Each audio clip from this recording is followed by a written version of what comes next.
아니 지금 박사님 뭔 소리예요? 윤미향이 얼마나 억울한데요. 그래서 윤미향을 더불어시민당이라고 해가지고 비례대표를 한 거를 적극적으로 추천했던 민주당에서는 윤미향 씨의 억울함을 담은 이 보고서를 제출을 했답니다. 그것도 현재 민주당의 대표인 이해찬 대표한테요.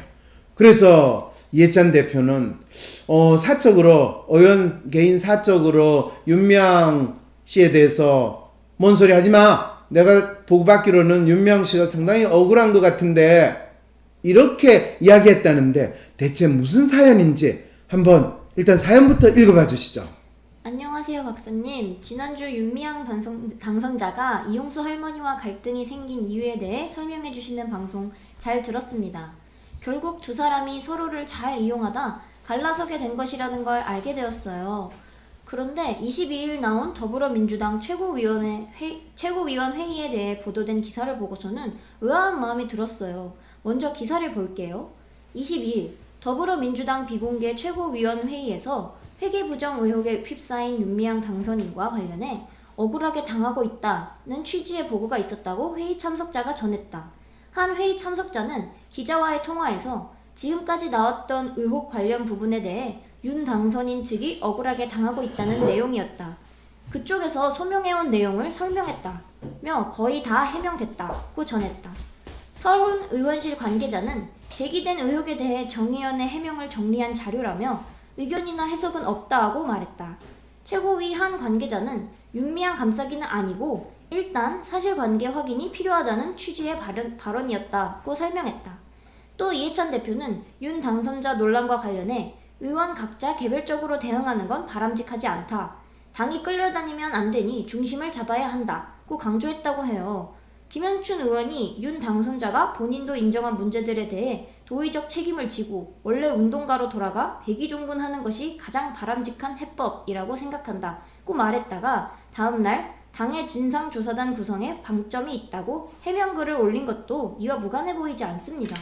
아무리 당이 단합된 모습을 보이는 것이 중요하더라도 한 명 한 명이 헌법기관에 해당하는 국회의원들의 발언을 이해찬 대표가 지나치게 제한하는 것은 아닌가라는 생각이 듭니다. 네, 이해찬 대표가 지나치게 제한하는 건 아닌가. 그렇죠. 이해찬 대표가 본인이 또 고문을 하실 텐데 그 당 소속 국회의원들이 이야기하는 거를 그걸 하면 안 된다 이렇게 이야기를 할까요? 그리고 당의 단합된 모습을 지금 국민들이 기대하는 게 아니라 당이 책임지는 모습을 국민들이 기대하는데 지금 이해찬 대표가 이렇게 이야기하는 건 본인이 마치 특히 더불어민주당이 이 사안과 아무 관계가 없는 것처럼 회피하는 아주 이분이 훌륭한 정치인이나 또는 그렇게 나름대로 책임 있는 정치인으로 지금까지 살아오신 분으로서 전혀 끝에 이런 황당한 모습을 보이는 건 저도 좀 신기해요. 자, 그랬을 때 진짜 우리는 어떤 질문을 여기에서 던져볼 수 있을까요? 사연 보내주는 분도 그렇잖아요. 도대체 민주당 지도부는 왜 윤미향 당선자를 이토록 감싸는 걸까요? 진상조사가 나올 때까지 기다려봐야 된다. 이거는 모르겠다는 거예요. 옛날에 누구예요? 손혜원 의원 난리를 칠 때 민주당 지도부는 뭐라고 그랬어요? 그때 당 대표까지 나와가지고 그것도 더 재밌는 게 손혜원 의원은 나는 억울하다 그러면서 나 이 민주당에서 탈당할 거예요. 그런데 당 대표까지 옆에 나와가지고 같이 있으면서 이분이 탈당을 한다까지 했으니까 그러면 문제 없는 거 아니에요? 검찰 조사 하면 결과가 나오겠지만 검찰 조사 결과 나오기까지 기다릴 수 없으니까 탈당한다고 하니 참 이분 책임지시는 거 아니에요? 이렇게까지 하셨던 분들이 너무나 똑같은 행태를 지금 반복하는데 손혜원 의원은 탈당이라도 했지. 그런데 윤미향은 아예 지금 그거에 대해서 언급도 안 해. 그리고 검찰 조사가 벌써 들어갔어. 윤미향은. 신기하지 않아요? 그만큼 윤미향이 대단한 인물이라는 것을 알려주는 거죠, 여러분.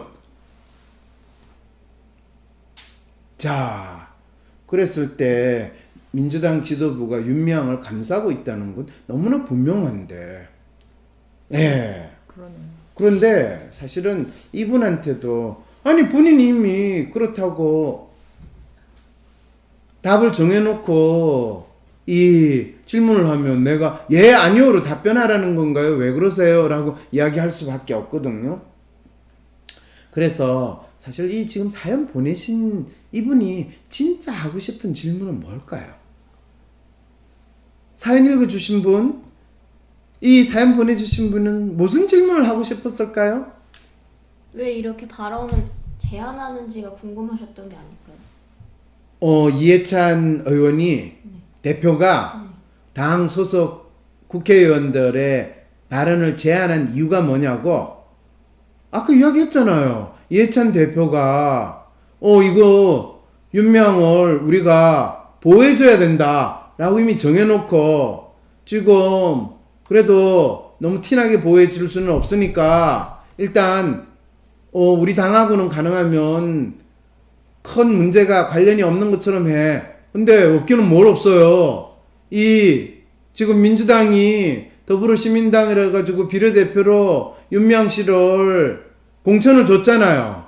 그럼 윤미향 씨는 누가 추천했을까요? 누가 추천하긴 더불어시민당에서 비례대표를 받았는데. 더불어시민당에서 거기에 있는 공천위원회에서 윤미향을 발굴해가지고 했겠어요? 아니면 민주당 지도부에서 명단 내려주니까 더불어시민당에서 위성정당으로 만드는 이 판국에 명단 주시니 감사합니다. 그대로 하겠습니다. 그러면 결론적으로 민주당 지도부에서 이 더불어시민당에 넘겨주는 명단 만들 때 순서 윤미향 씨가 확실하게 당선되는 순서로 끄집어 놓은 사람 누군지 확인할 수 있어요, 없어요? 있죠. 걔도 알고 소도 알고 다 알아요. 그런데 그 사람이 이해찬 대표일까요? 아니면 이해찬 대표 밑에서 공천 그거 다 정했던 사람일까요?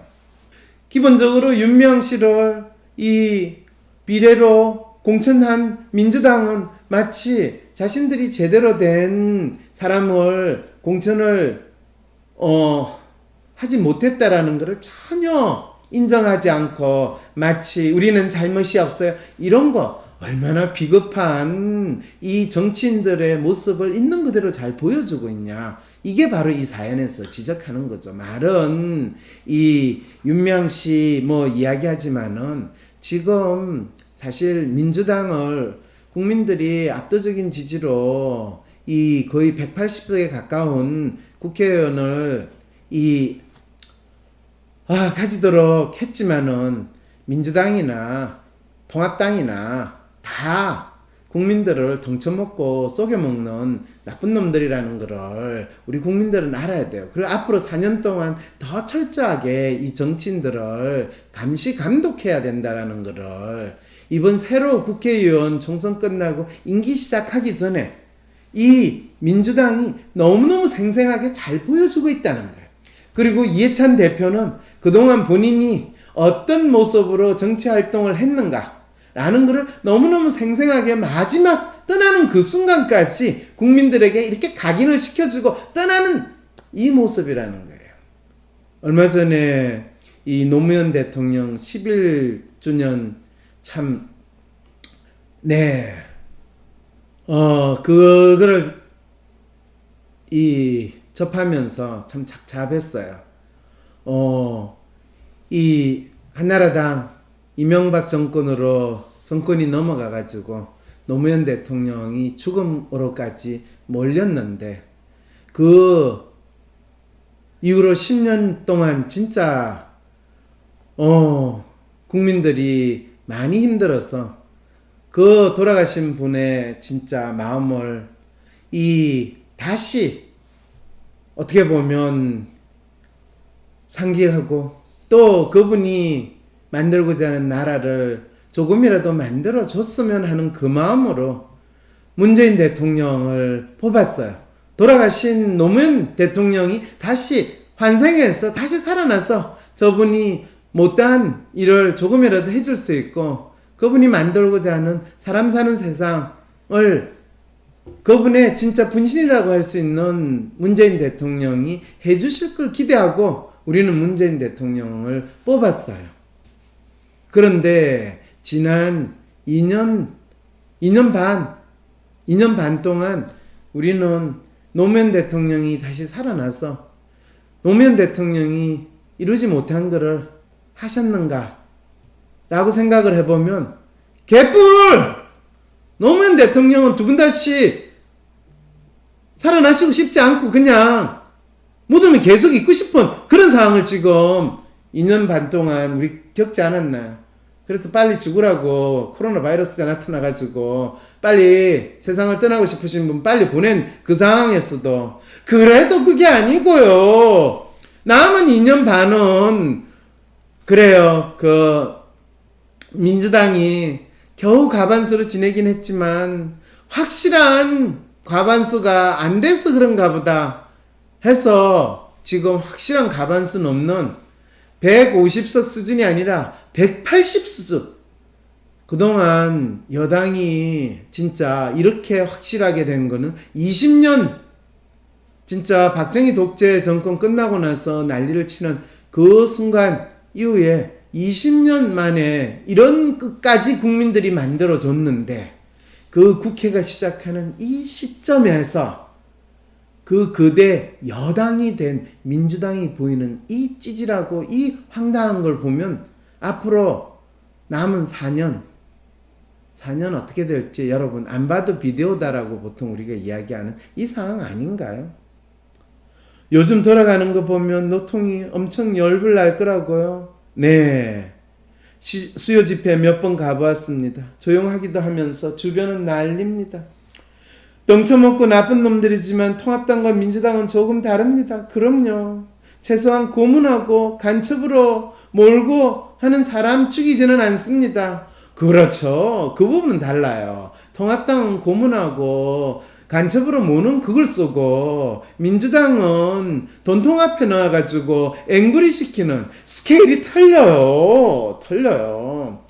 통합당은 적어도 해먹으면 1조 몇천억 수준으로 해먹고 민주당은 기껏해봤자 이 정분으로 친구 관계로 뭐 1, 2억 빌려주고 그 정도 소위 말해서 뇌물이나 부패의 수준 단위가 틀리죠. 그러니까 오죽했으면 우리 노통께서도 자 대통령 선거예비 얼마 쓴 거 다 까보자 그랬을 때 이 노통이 뭐 한나라당 썼던 거 3분의 1 이상 되면 내 대통령실 내 그만둔다 이렇게 아주 당당하게 할 수 있던 거는 돈 쓰는 스케일이 다르다라는 거 그거는 인정해줘야죠.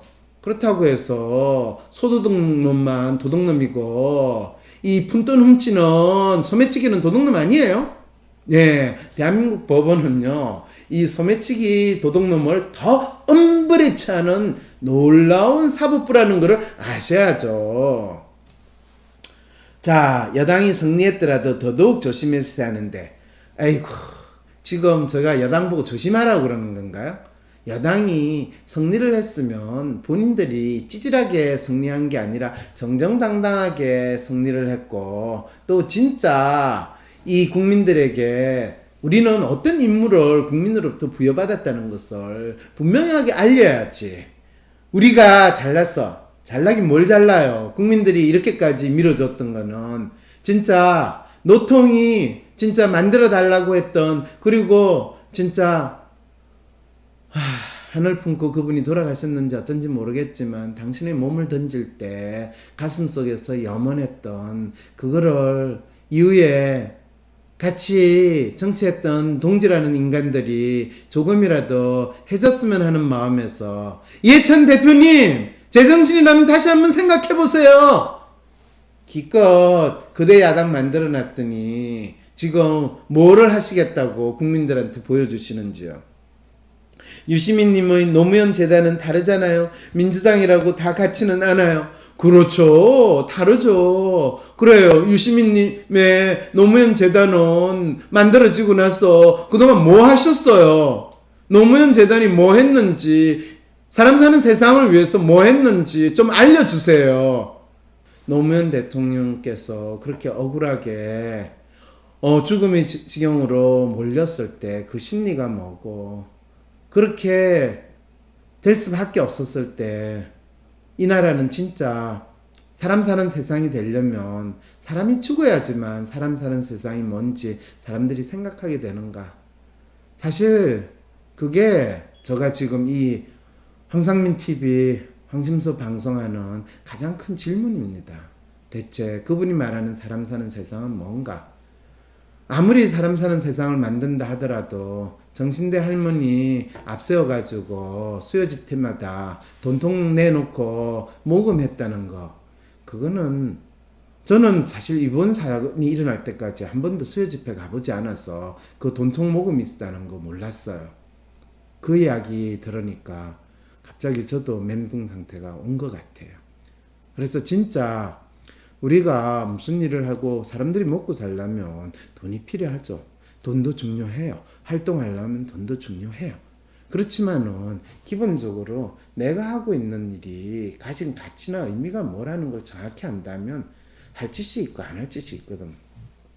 어떤 분이요, 일제시대 때 독립운동 한다고 뭐 그 당시 부잣집에 들어가가지고 독립운동 자금을 모집한다고 강도짓을 했다고 주장을 해서 재판을 했다는 사건을 보고, 어이구, 강도짓 하면서 독립운동 그 핑계 갖다 대는 이런 황당한 시절에 살았구나. 사람 죽이고 나서 이것이 인간 사는 세상을 만들기 위해서 하는 겁니다 라고 하는 거하고 똑같은 짓이네. 목적이 수단을 정당화하면 안 된다라는 거는 수천 년 동안 끊임없이 인간이 고민해왔던 일이거든요. 그래서 아무리 시민운동 아니라 독립운동을 하고 독립전쟁을 한다 하더라도 그 목적이 무엇인가에 되고, 수단 방법을 가리지 말고 하는 짓은 돈 버는 짓밖에 없어요. 그리고 모든 나름대로 의미 있고 중요한 일을 할 때는, 특히 정의롭고 의롭다는 일을 할 때는 그것이 무엇인지에 대해서 그 기본 목적, 그리고 그것을 하는 취지에서 벗어나는 것인지 아닌지에 대해서는 끊임없이 우리가 고민을 해야 됩니다.